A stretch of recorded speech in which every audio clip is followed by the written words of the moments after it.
देश में संविधान बड़ा है या फिर संसद? इस बहस में अब राष्ट्रपति द्रौपदी मुर्मू का एक बड़ी चीज शामिल हो गई है, क्योंकि राष्ट्रपति द्रौपदी मुर्मू की जो एंट्री हुई है उसके तहत ये विवाद अब बहुत भी ज्यादा बड़ा होता हुआ नजर आ रहा है, क्योंकि राष्ट्रपति द्रौपदी मुर्मू ने सुप्रीम कोर्ट से 14 सवाल पूछे हैं। आपको बताएंगे वो 14 सवाल भी, लेकिन पहले आपको बताते हैं पूरा मामला क्या है। दरअसल ये पूरा मामला सर्वोच्च कौन है उसको लेकर छिड़ा है। क्या संविधान बड़ा है या फिर संसद? इस बहस में लगातार बयान पहले भी आते रहे हैं और अब नया अपडेट राष्ट्रपति के वो 14 सवाल हैं। इससे पहले जगदीप धनखड़ ने सवाल उठाए थे सुप्रीम कोर्ट पर और कहा था कि जब कोई भी बिल राज्य सरकार पास होने के लिए और राज्यपाल के पास भेजती है तो वो राज्यपाल की मर्जी के ऊपर होता है कि वो उस बिल को पर हस्ताक्षर कब करे, जबकि सुप्रीम कोर्ट ने कहा था कि ज़्यादा लंबे समय तक उस बिल को अटकाकर नहीं रखा जा सकता। बस यही एक वजह है जिसकी वजह से संसद और संविधान को लेकर जो सुप्रीम कोर्ट है वो अब आमने सामने आ गया है। अब इस पूरे के पूरे केस में जो है राष्ट्रपति द्रौपदी मुर्मू है, उनकी एंट्री हुई है। उन्होंने 14 सवाल पूछे हैं। जो 14 सवाल है वो आपको मैं बताने की कोशिश करता हूँ। पहला जो सवाल राष्ट्रपति की तरफ से पूछा गया सुप्रीम कोर्ट से वो है, जब राज्यपाल को भारत के संविधान के अनुच्छेद 200 के तहत कोई विधेयक प्रस्तुत किया जाता है तो उसके सामने संवैधानिक विकल्प क्या हैं? दूसरा सवाल, क्या राज्यपाल भारत के संविधान के अनुच्छेद 200 के तहत किसी विधेयक को प्रस्तुत किए जाने पर अपने पास उपलब्ध सभी विकल्पों का प्रयोग करते समय मंत्री परिषद द्वारा दी गई सहायता और सलाह से बाध्य तो नहीं है?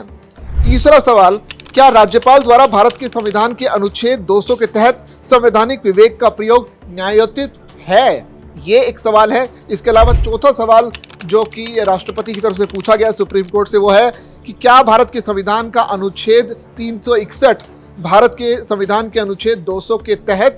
राज्यपाल के कार्यों के संबंध में न्यायिक समीक्षा पर पूर्ण प्रतिबंध लगाता है? सवाल नंबर 5 जो कि राष्ट्रपति की तरफ से पूछा गया वो है, संवैधानिक रूप से निर्धारित समय सीमा और राज्यपाल द्वारा शक्तियों के प्रयोग के तरीके के अभाव में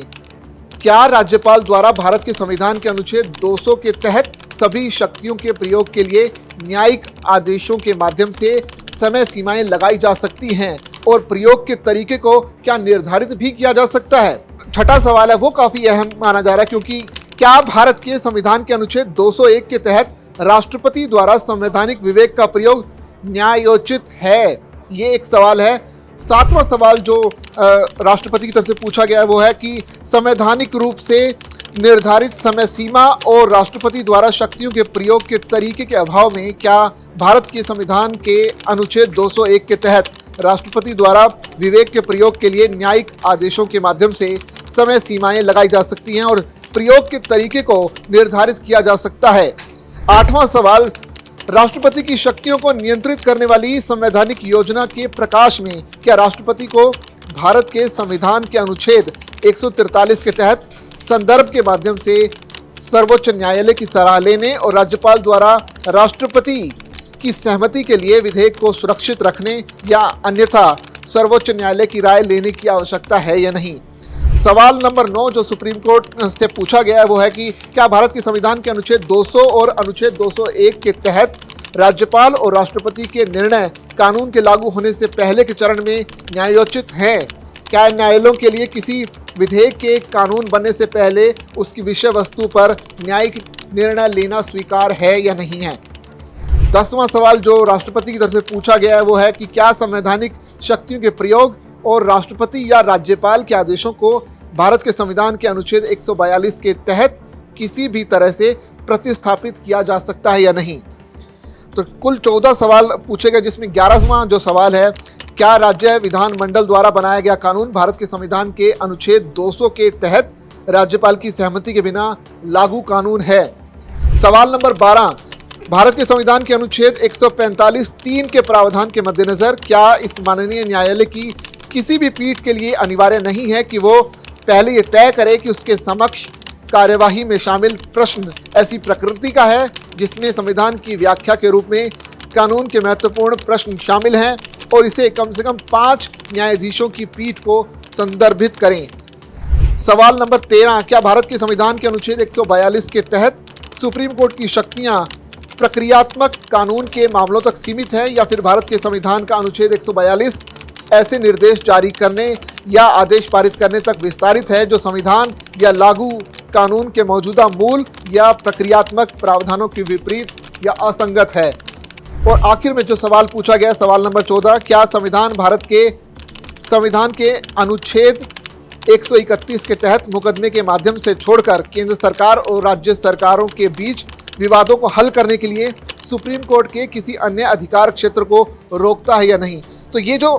14 सवाल राष्ट्रपति की तरफ से पूछे गए हैं सुप्रीम कोर्ट से, जो ये बताने के लिए एक तरह से काफ़ी हैं कि जो राष्ट्रपति या राज्यपाल के पास संविधान की तरफ से जो शक्तियाँ मिली हैं उसके तहत वो खुद ये तय कर सकते हैं कि कोई भी अगर बिल उनके पास होने के लिए आता है तो वो अपनी मर्जी के हिसाब से उसे पास किया जा सकता है, कोई समय सीमा निर्धारित नहीं की जा सकती। एक तरह से कहें तो इसे एक तरह से संविधान वर्सेस संसद की इस लड़ाई में अब हम कह सकते हैं कि सुप्रीम कोर्ट के ठीक सामने अब राष्ट्रपति द्रौपदी मुर्मू खड़ी हैं और उनके ये जो सवाल हैं वाकई में एक बड़ा